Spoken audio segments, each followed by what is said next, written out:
I'd like to ask our co-chairs who helped us raise the money this year.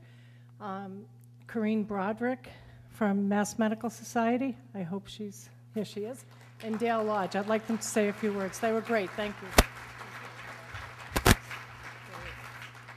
Good evening, everyone. Wasn't Kelly wonderful? She did a great job. Great job. Dale and I are very pleased to be here. We want to thank all of you for being here tonight.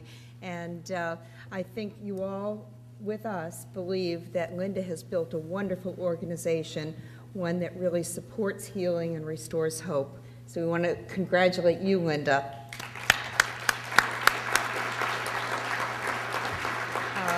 What I'd like to do is just ask our leadership committee to please stand so we can thank you all very much for your support in getting all of you here tonight.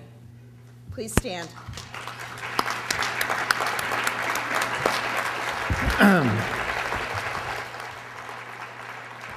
So let me just add that we want to thank all the sponsors who are here. This is a terrific organization, which I've really just gotten to know. But probably the best part of getting to know this organization is getting to know Linda and getting to know Winnie. And the reality is, you know, you'd like to have a job that you make that much of a difference to so many people and so many patients.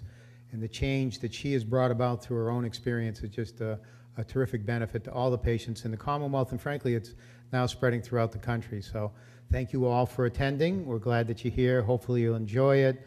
I know we have some terrific speakers, but this is a great organization, and I hope you bring some of this home to more of your staff and people and get them engaged in this in the future, and we hope we continue to grow it. And there'll be twice this number of people next year. So thank you.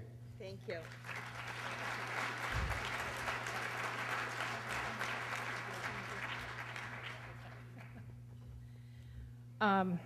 You know, I just made a bet with somebody that if I could pronounce his name correctly, he would sponsor next year's Hope Award. And I can't for the life of me do it. But I didn't say when I was going to do it. So we didn't clarify that. So I would like to introduce the president of the organization, RL Solutions, that is sponsoring this year's Hope Award. And we were thrilled to have them sponsor. And I'm just going to, Sanjay, but I'm still going to get Mike to get that full pronunciation before the evening's over. So hopefully they can sponsor it again and we can open it to Canada. This year, you know, for those of you who don't know much about the Hope Award, well, he's coming up, I will tell you, our Community Outreach Committee who decided how are we going to get engaged with people to come up with this award. Last year it was in the state of Massachusetts, and this year we decided to expand it so that we could get more people here. And we had quite a number from all over the country, and we had lots of inquiries from Canada asking if they could apply. So what we saw was amazing, to think that everybody around the country and beyond was starting to, you know, do work in this area, which is amazing because that's what we want to acknowledge. So I just want to give a little background. Sanjay, go ahead. The deal was that she would pronounce it. What she's relying on is the fact that we believe in what MITSS is doing so much that we're going to do it anyway. So I think I'm going to have to take this personal. We'll deal with it offline. There's a lot of links between RL Solutions and what we do and what MITSS is doing. But being here just for several minutes this evening and being here last year and contemplating over it, I've realized what really ties us is something that Kelly talked about when she was here earlier this evening. And what she said is when she was going through tough times, really what she needed was people who empathize with her situation. People who just would take the time to understand how difficult things could be. And at RL Solutions, we try to build a company that way, thinking that you know, it'll lead to positive relationships and good things. And we're extremely humbled to be part of supporting what the MITSS organization does, which really dwarfs the kind of efforts that we're trying to make as a company, because they're doing it out of the goodness of their hearts and for the people who really need it. I spent 5 minutes with one of the Hope Award winners, and there are two this year because we just couldn't decide between the top two, and so we selected two. I spent 5 minutes with the first one, and I was so touched and so inspired that I'm up here without shoes on because she's going to come up here without shoes on. And as a parent, I just can't fathom how someone can go from losing a child to inspiring the entire healthcare community in our country. And you know, I'm from Canada, so I include our country as all countries, and to reach higher and to deliver better care for everyone who deserves it. Patty Skolnik is somebody who deserves a lot of our respect, a lot of our attention, and I'm going to invite her up here to tell her story. Patty.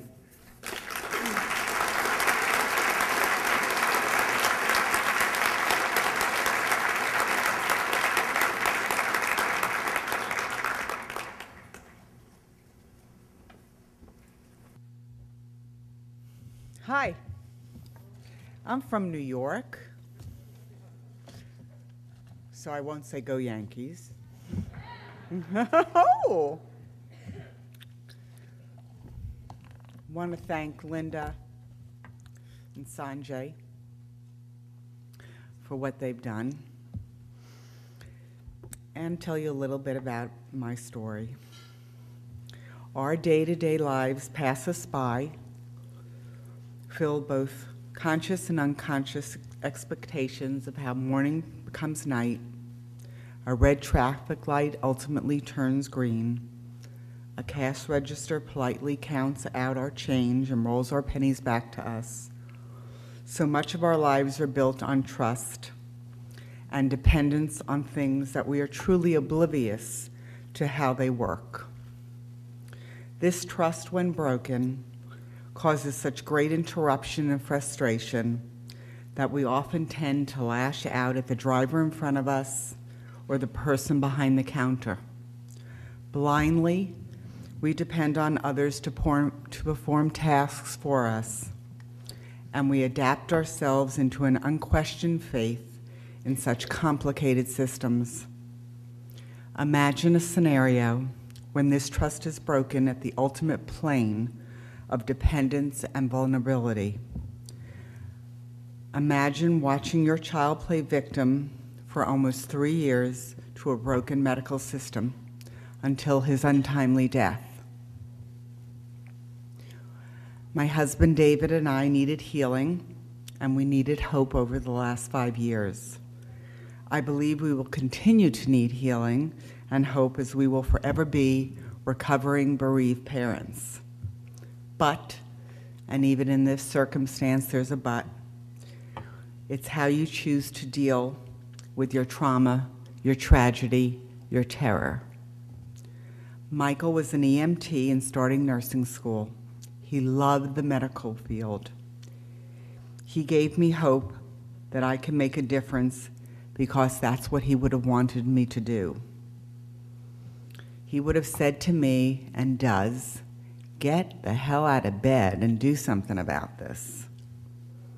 I learned what compassion truly is. I could do something about fixing a faulty system. I want to thank MITSS for this outstanding award, as I am so honored to accept it, not for me, but for Michael, for it is he who has taught me to understand personal sacrifice and commitment to patient safety and all of those involved, the patients, the families, the medical professionals, because together, and only together, will we succeed. I thank you all for doing all that you do.